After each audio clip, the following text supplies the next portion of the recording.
Vâng, thưa quý vị và khán giả, hiện tại tôi đang có mặt ở khu vực Bang Thong. À, Ở khu vực này là khu vực nghĩa địa lớn nhất ở bên Phú Thong các bạn. Chúng tôi qua thăm một ngôi mộ cụ bà trên 60 tuổi các bạn. Chúng tôi qua tu sửa lại cái ngôi mộ. Trước đây thì họ không lát gạch men, hôm nay họ lát lại gạch men các bạn.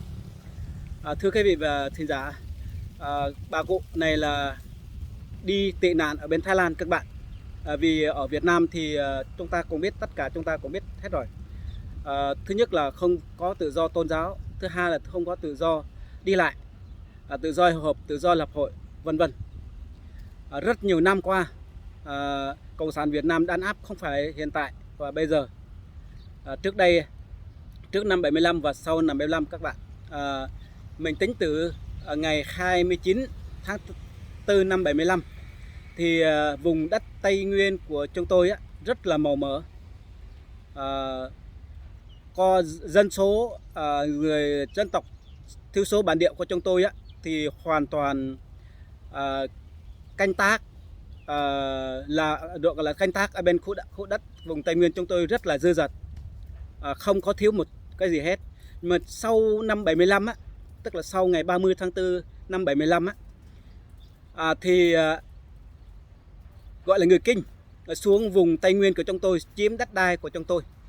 Thì trước đây trước năm 75 thì người dân tộc thiểu số chúng tôi, người bản địa của chúng tôi thì dân số 100%, tức là không có một người Kinh nào hết. Sau khi năm 75 thì có người Kinh vào. Người Kinh được hiện nay tính từ trước đến nay người Kinh được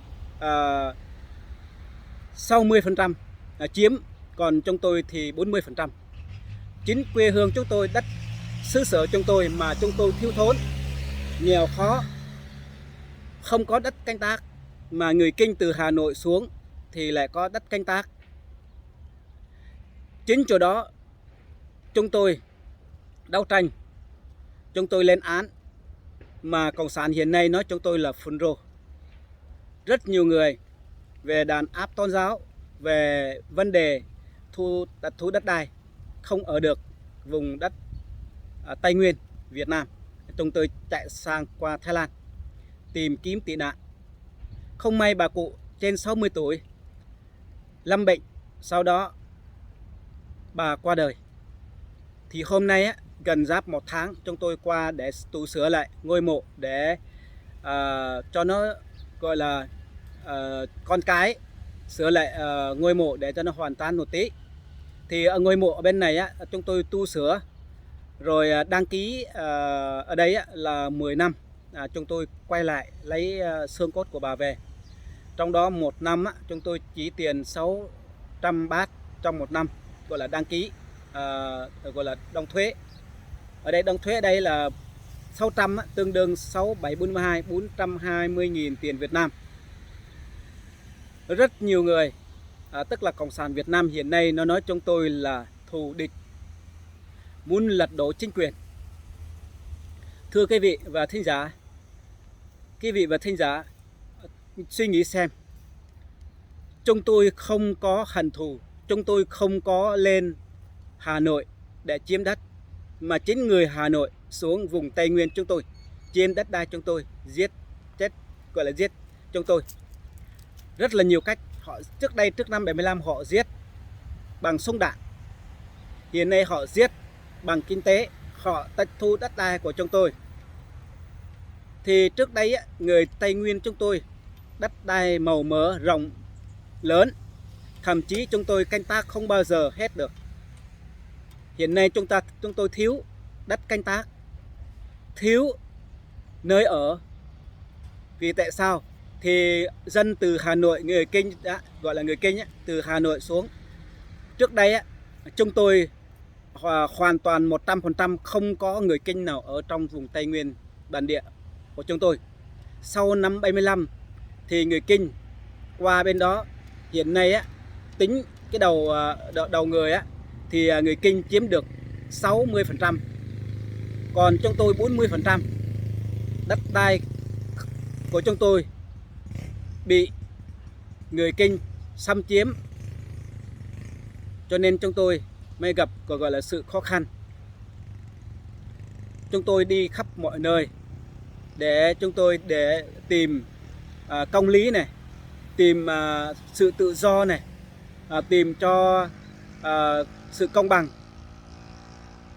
Chúng ta thấy thì chính phủ Việt Nam họ thường họ gọi là chính phủ của nhân dân, từ nhân dân bầu lên, nhưng mà họ đến khi họ có chức quyền rồi, họ không làm cho dân, họ không tạo điều kiện cho người dân, họ không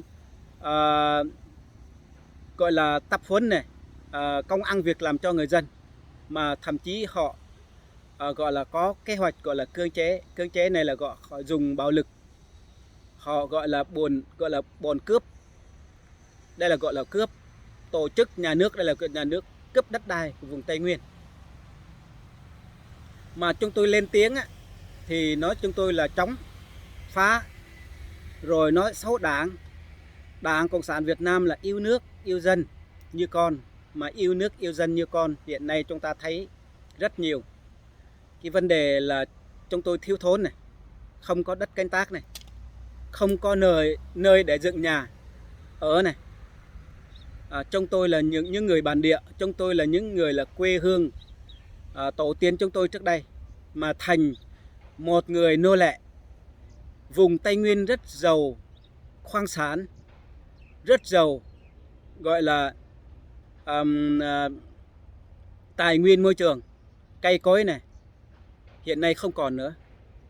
Người Kinh xuống phối hợp với chính quyền, người buôn xuống phối hợp tất cả với chính quyền, rồi bắt tay nhau khai thác gỗ đá, rồi kế hoạch làm thủy điện nha các bạn. Làm thủy điện thì bao nhiêu nghìn hecta nước dâng lên.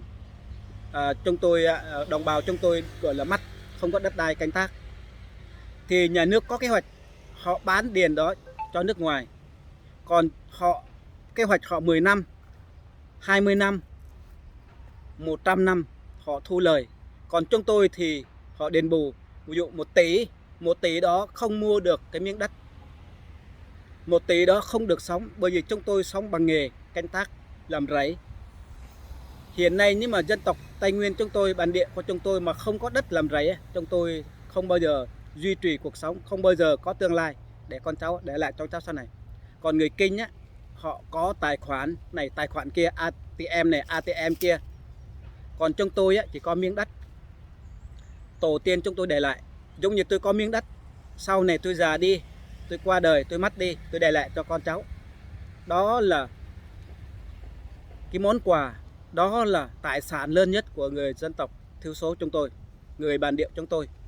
Hiện nay riêng ở vùng Tây Nguyên, người Kinh chiếm được 60-70%, còn chúng tôi thì 30%. Có nghĩa là cái đất của chúng tôi trước đây dù chúng tôi ít người, nhưng mà cái khu đó, khu Tây Nguyên chúng tôi, đất canh tác này, tài nguyên môi trường, gọi là khoáng sản ở vùng Tây Nguyên rất là nhiều. Chúng tôi không thể gọi là dùng hết được. Đến người Kinh qua nhạy qua thì không bao giờ còn nữa. Cây cối này, đá này, rồi tài nguyên môi trường này, rồi khoáng sản này, tất cả vân vân không còn nữa. Hiện nay có một kế hoạch Cộng sản Việt Nam mở đường Hồ Chí Minh từ E Tiêu sang E Catu. Chúng ta nói đi nói lại, diện tích con đường đó dài 39 km, nhân cho 5, nhân cho 6 được bao nhiêu hecta. Rồi trong đó kế hoạch đó, con đường đó gọi là trúng 64 căn nhà, chưa tính đất đai canh tác. Mà Cộng sản Việt Nam nói là chúng tôi để người dân ở đó phối hợp, rồi giao đất cho khu gọi là khu kế hoạch họ làm đường, mặt bằng, mà họ đền bù không xứng đáng. Chúng tôi nghề phải nghề làm nông, làm sao tôi sống được. Còn người Kinh thì họ buôn bán, người Kinh á, họ có công ty, tức là họ chính phủ của họ ưu đãi hơn, họ giúp đỡ nhiều hơn. Mà người dân tộc thiểu số trong tôi á, đi vay tiền trước đây á, 0,5, 0,8, vay được cái 5 triệu, 3 triệu, 10 triệu dưới nhất. Hiện nay á, là nếu mà chúng tôi cần vay 50 triệu trở xuống hay là trở lên, chúng tôi á, nhà nước cần đi khảo sát nhà chúng tôi thế chấp giá trị bao nhiêu mới cho chúng tôi vay, không tạo điều kiện cho chúng tôi mà chỉ có dìm chết chúng tôi thôi, làm sao chúng tôi sống được. Mà chúng tôi nói lên á, thì Cộng sản Việt Nam á, nói chúng tôi chống lại, rồi nói xấu Cộng đảng và nhà nước. Như vậy tôi hỏi các bạn một câu hỏi cuối, như ông Nguyễn Phú Trọng hay là chủ tịch bên Ủy ban Nhân dân thành phố Buôn Ma Thuột, hiện nay là ông chủ tịch này là ông tên là Võ Văn Hưng gì đó các bạn, từ từ để tôi xem. Võ Văn Thượng. Chủ tịch nước là Võ Văn Thượng. Còn chủ tịch Buôn Ma Thuột thì ông này là tên đây, Vũ Văn Hưng. Tên này là chủ tịch Ủy ban thành phố Buôn Ma Thuột Vũ Văn Hưng. Trả lời câu hỏi ngày 29 tháng 4 năm 1975 thì vùng đất Tây Nguyên đó là vùng đất của ai? Sau ngày 30 tháng 4 năm 75, vùng đất đó là gọi là vùng đất của người Việt Nam, không phải là vùng đất của Việt Nam mà chính là vùng đất tổ tiên chúng tôi trước đây. Ông Nguyễn Phú Trọng biết thừa, ông Vũ Văn Hưng biết thừa, rồi đồng bào cả nước biết thừa, nhưng mà làm liều, cậy vào chính quyền, cậy vào cơ động, cậy vào bộ đội, cậy vào dân quân. Chúng tôi nói để chúng ta đúng thì lôi chúng tôi vào huyện và xã, đánh đập chúng tôi, rồi lập biên bản biên bản, không cho chúng tôi nói, nếu mà nói sẽ bắt tù. Như vậy thì gọi là không công bằng một chút nào, thưa quý vị. Cảm ơn quý vị đã theo dõi thì kênh Đắk Lắk News của chúng tôi, nói về vấn đề là nhà nước Cộng sản Việt Nam trước năm 75 và sau năm 75. Trước năm 75 thì đất nước vùng Tây Nguyên thì đất nước gọi là vùng đất của người dân tộc bản địa của chúng tôi. Sau 75 thì Cộng sản Việt Nam đổ quân đổ dân qua đó thì chiếm được hiện nay tới là 67% người Kinh ở đó trong đó. Còn dân tộc thiểu số chúng tôi chỉ 30%, 40% thôi. Như vậy. Cảm ơn nhiều.